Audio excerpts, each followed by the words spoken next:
اس کو آخری سوروں میں رکھ دیا گیا۔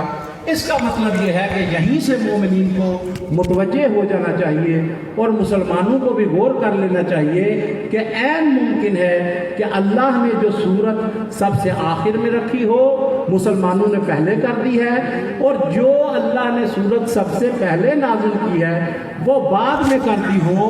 جو صورتوں کی ترتیب بدل سکتے ہیں، بعد کو پہلے اور پہلے کو بعد میں کر سکتے ہیں، تو عین ممکن ہے کہ جس کے بارے میں مسلمان عقیدہ رکھے کہ یہ پیغمبر کا آخری خلیفہ ہے، وہ اللہ کی نظر میں بلا فصل بنتا ہوا نظر آئے۔ السلام علیکم شاہ صاحب، السلام ورحمۃ اللہ۔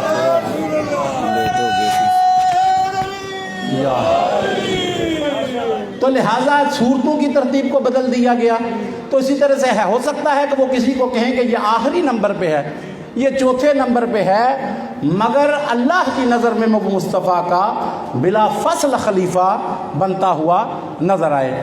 تو میرے بھائیو یاد رکھیے گا کہ یہ سورہ توبہ جو ہے، چند نکات میں اس کے بارے میں آپ کے سامنے پیش کرنا چاہتا ہوں کہ یہ جو سورہ توبہ ہے،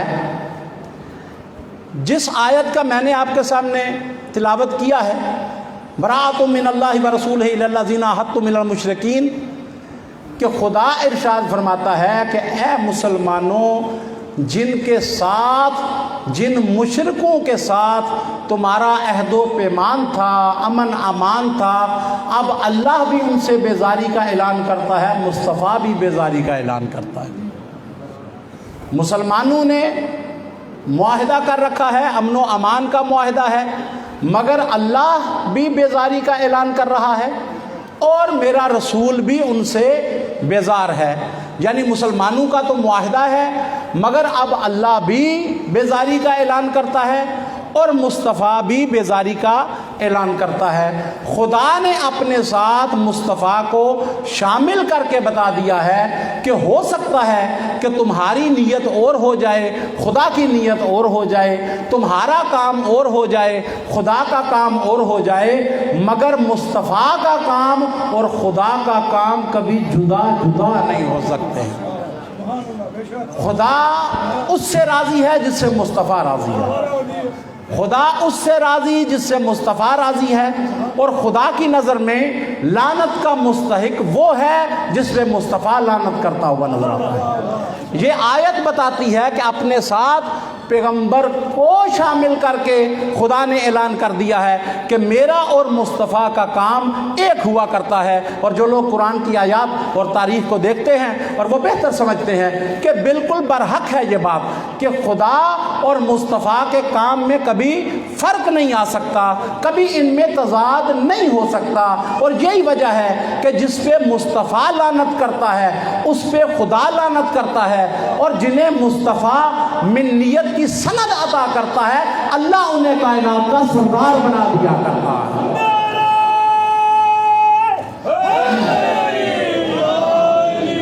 اللہ انہیں کائنات کا سردار بنا دیا کرتا ہے، اس لیے کہ مصطفیٰ نے جنہیں منیت کی سند عطا کی ہے تو اپنی مرضی سے عطا نہیں کی ہے، بحکم خدا عطا کی ہے۔ تو اس سورہ کو اگر آپ دیکھیں تو میرے بھائیوں اس میں بیان ہو رہا ہے کہ اللہ اور مصطفیٰ ان سے بیزاری کا اعلان کرتے ہیں۔ اب مسلمانوں کو بھی حکم تو یہ ہے کہ وہ بھی ان سے بیزاری جو ہے وہ ان سے بیزاری کا اعلان کرتے ہوئے نظر آئیں۔ چند چیزیں اس سورت کے بارے میں اپنے موضوع پہ آنے سے پہلے بیان کرنا چاہتا ہوں۔ فضیلت اس سورہ کی کیا ہے؟ ایک دفعہ مل کر صلوات پڑھیے گا۔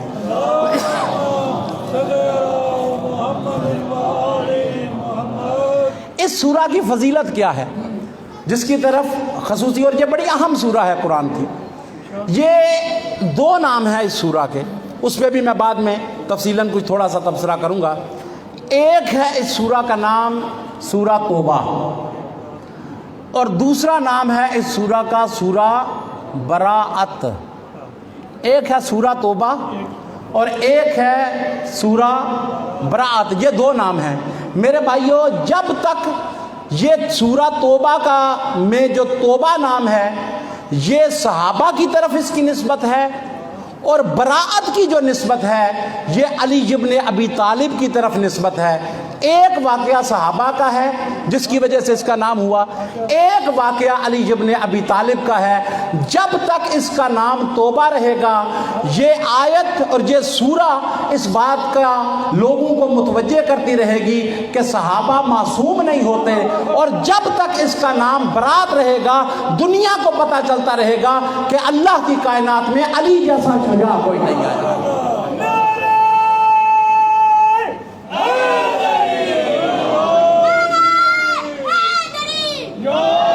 علی جیسا شجاع کائنات میں کوئی نہیں ہے۔ فضیلت پہلے اس سورہ کے سن لیں کہ اس کی فضیلت کیا ہے۔ امام جعفر صادق علیہ السلام، میں آج اس کے بارے میں فضائل کچھ پڑھ رہا تھا تو کافی زیادہ فرامین جو ہیں وہ اس سورہ کے فضائل میں وارد ہوئے ہیں۔ ایک حدیث میں ابھی لکھ کے بھی لایا ہوں، امام جعفر صادق علیہ السلام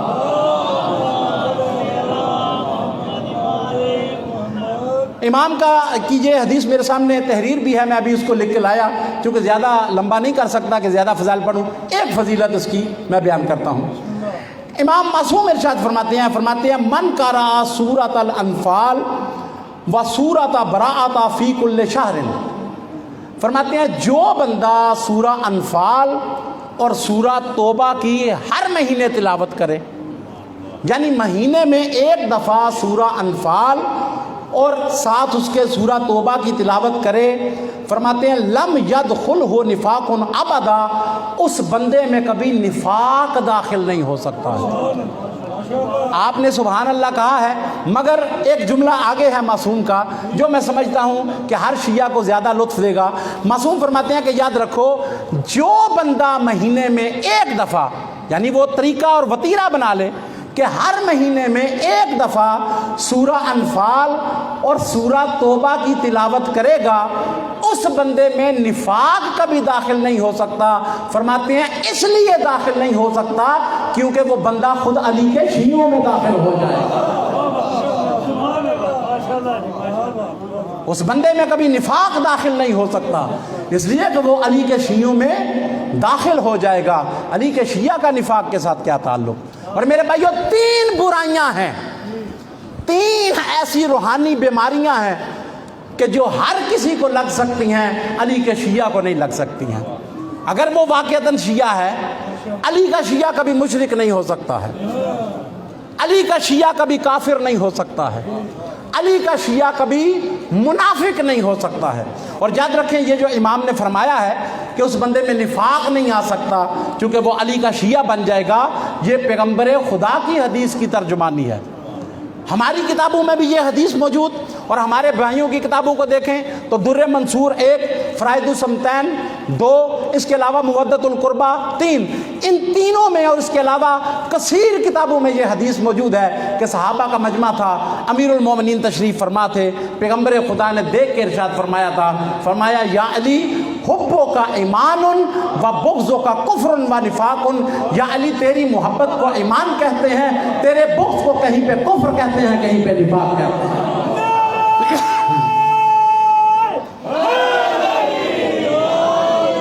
تیرے بغض کو کہیں پہ کفر کہتے ہیں اور کہیں پہ نفاق کہتے ہیں۔ علی کا شیعہ نہ کافر ہو سکتا ہے، علی کا شیعہ نہ مشرک ہو سکتا ہے، اور علی کا شیعہ نہ منافق ہو سکتا ہے۔ لیکن دنیا میں اگر آج کل کے بھی حالات آپ دیکھیں کہ سوشل میڈیا کی وجہ سے محرم سے پہلے کیا کیا فتوے جو ہیں وہ لوگوں کے آ جاتے ہیں کہ جو بندہ نسلاً بعد نسل جو شیعہ ہے، کئی نسلوں سے سنی ہے، اگر وہ مولا علی کے چند فضائل پڑھ دے، لوگ کہتے ہیں کہ یہ رافضی ہو گیا ہے، یہ کافر ہو گیا ہے۔ یعنی رفض حق کو چھوڑ دینے والا، یعنی یہ وہ لوگ ہیں جو علی کے فضائل پڑھتے ہیں، یہ حق کو چھوڑ دینے والے لوگ ہیں۔ اور میرے بھائیو یہ فتویٰ فقط ہم پہ نہیں لگا ہے، بڑے بڑے اہل سنت کے امام، بڑے بڑے اہل سنت کے علماء کہ جنہوں نے مولا علی کے فضائل پڑھے، لوگوں نے ان پہ رافضی ہونے کا فتویٰ لگایا۔ امام شافعی کا اشعار تو آپ سنتے رہتے ہیں کہ انہوں نے بھی فرمایا کہ مجھ پہ رافضی ہونے کا فتویٰ لگ گیا ہے کیونکہ میں جناب سیدہ سے محبت کرتا ہوں۔ ایک امام شافعی کا تو بیان کیا جاتا ہے، مگر ایک کتاب اہل سنت کی المحلہ، اس کو اگر آپ دیکھیں تو یہ رافضی ہونے کا فتویٰ فقط امام شافعی پہ نہیں لگا، امام ابو حنیفہ پہ بھی لگا ہے، امام ابو حنیفہ پہ بھی یہ فتویٰ لگا ہے۔ میں آپ کو بتاتا ہوں، اس میں عبارت ہے کہ امام ابو حنیفہ بیٹھے تھے، ان کے شاگردان بھی بیٹھے تھے، تو امام ابو حنیفہ نے بیان کیا، کہنے لگے تم جانتے ہو کہ یہ شامی مجھ سے بغض کیوں رکھتے ہیں؟ امام ابو حنیفہ بیان کرتے ہیں کہ جانتے ہو کہ یہ شام کے لوگ ابو حنیفہ سے بغض کیوں رکھتے ہیں؟ کہنے لگے جی بغض تو رکھتے ہیں، آپ کے خلاف باتیں تو بڑی کرتے ہیں، مگر یہ نہیں پتا کہ آپ سے بغض کیوں رکھتے ہیں۔ فرماتے ہیں اس لیے کہ ایک دفعہ عید کا دن تھا، مختلف جگہوں سے لوگ آئے تھے، کافی مجمع تھا، کوئی مصر سے آیا ہوا تھا، کوئی شام سے آیا ہوا تھا، کوئی کسی علاقے سے، کوئی کسی علاقے سے۔ وہاں پہ بیٹھ کے میں نے اعلان کیا تھا کہ دنیا والوں یاد رکھو، ابو حنیفہ کا عقیدہ یہ ہے کہ اگر ابو حنیفہ علی ابن ابی طالب کے دور میں ہوتا تو علی کا سپاہی بن کے ہاتھ میں جام سے جنگ کرتا، میں علی کا سپاہی بن کے حاکم شام سے جنگ کرتا۔ اس وقت سے یہ لوگ کہتے ہیں کہ ابو حنیفہ بھی رافضی ہو گیا ہے۔ آج بھی جو بندہ چند فضائل اہل بیت کے پڑھے اس پہ رافضی ہونے کا فتویٰ لگتا ہے، اور یہ تاریخ میں ہوتا رہا ہے۔ نہ انہوں نے کوئی مفتی چھوڑا ان ناسبیوں نے، نہ انہوں نے کوئی صوفی چھوڑا، نہ انہوں نے کوئی فقیہ چھوڑا۔ میں بس ایک اور آپ کے سامنے واقعہ بیان کر دوں۔ ایک صوفی ہیں، نام ہے ان کا شاہ رکن عالم، سنا ہوا ہے نا آپ نے؟ شاہ رکن عالم ملتان والے، سبات پڑھیے مل کے ایک دفعہ۔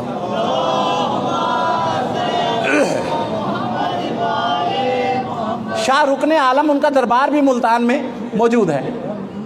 شاہ رکن عالم آج کا بندہ نہیں ہے، 750 سال پرانا بندہ ہے، 750 سال پرانا بندہ ہے۔ تو ان کے پاس بھی لوگ آتے تھے۔ انہوں نے ایک دن محفل میں بیٹھ کے مولا علی کے چند فضائل لوگوں کے سامنے بیان کر دیے، تو تاریخ کہتی ہے کہ ان پہ بھی رافضی ہونے کا فتویٰ لگ گیا کہ یہ تو بندہ رافضی ہو گیا ہے، یہ تو بندہ اہل سنت میں سے نہیں ہے۔ شاہ رکن عالم نے وہاں پہ پھر فارسی کے چند اشعار پڑھے۔ جب یہ فتویٰ لگا نا کہ اے تو علی کی تعریف کرتا ہے، تو رافضی ہے، تو شاہ رکن عالم نے کہا کہ اچھا اگر تم مجھ پہ رافضی ہونے کا فتویٰ لگاتے ہو، چونکہ میں علی کو دوست رکھتا ہوں، تو پھر اس کا نتیجہ ایک دفعہ دیکھ لو۔ تو شاہ رکن عالم نے، میں کہا کہ کائنات کی قیمت کے صدف اس کے منہ سے نکلے۔ شاہ رکن عالم دیکھ کے کہتا ہے کہ یاد رکھو، من علی را دوست دارم خلق گوید رافضی، من علی را دوست دارم، میں علی کو دوست رکھتا ہوں، من علی، اگلا جملہ ہے تو فارسی کا مگر اتنا آسان ہے کہ میرا خیال ہے کہ ترجمہ کرنے کی ضرورت نہیں ہے کہ نتیجہ، وہ کہتے ہیں نتیجہ سمجھ لو کہ اگر مجھے رافضی کہتے ہو کہ میں علی کی شان کا قصیدہ پڑھتا ہوں تو مجھے رافضی کہتے ہو، تو وہ کہتے ہیں پھر میرا فتویٰ سن لو، من علی را دوست دارم خلق گوید رافضی، بس خداو مصطفیٰ جبریل باچد رافضی۔